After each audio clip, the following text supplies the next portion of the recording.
kita akan membahas tentang korupsi. Korupsi adalah suatu tindakan atau perilaku seseorang ataupun suatu kelompok yang menyalahgunakan kekuasaan untuk mendapatkan keuntungan dan dapat merugikan khalayak ramai. Tindakan korupsi itu seperti pemerasan, penyalahgunaan aset negara, penggelapan dana negara, dan lain sebagainya. Korupsi dapat terjadi di berbagai tingkatan, dimulai dari skala kecil hingga skala besar, yang dapat melibatkan tokoh-tokoh masyarakat, pejabat, pemerintah, bahkan perusahaan.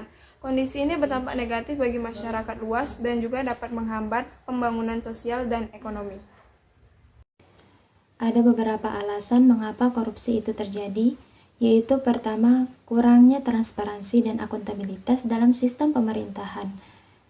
Karena dua faktor itu penting dalam mencegah korupsi. Jika sistem pemerintahan tidak transparan dan tidak ada akuntabilitasnya, maka ada peluang bagi individu atau kelompok untuk melakukan tindakan korupsi.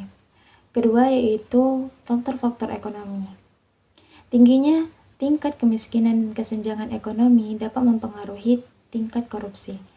Orang yang hidup dalam kemiskinan mungkin merasa terpaksa dalam melakukan tindakan korupsi sebagai cara untuk memperbaiki hidup mereka.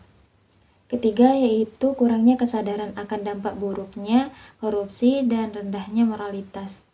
Beberapa orang mungkin merasa bahwa tindakan korupsi adalah cara cepat untuk memperoleh kekayaan atau kekuasaan tanpa memikirkan dampak buruknya terhadap masyarakat dan negara.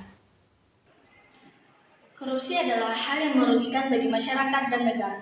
Korupsi dapat menghambat pertumbuhan ekonomi dengan mengalihkan dana publik yang seharusnya digunakan untuk infrastruktur layanan masyarakat dan program sosial, tetapi malah digunakan untuk keperluan pribadi.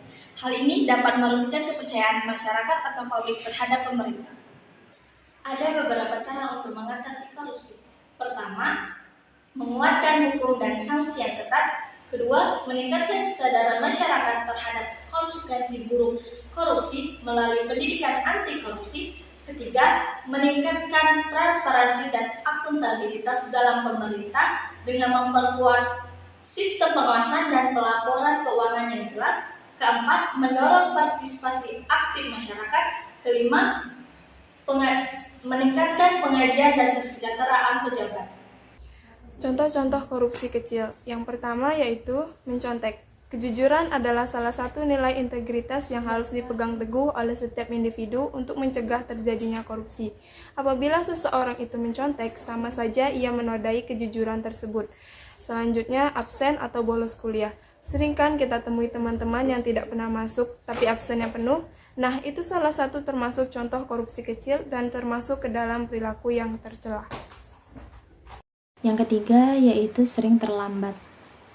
Perilaku terlambat itu adalah hal manusiawi karena banyak alasan yang membuat seseorang itu terlambat.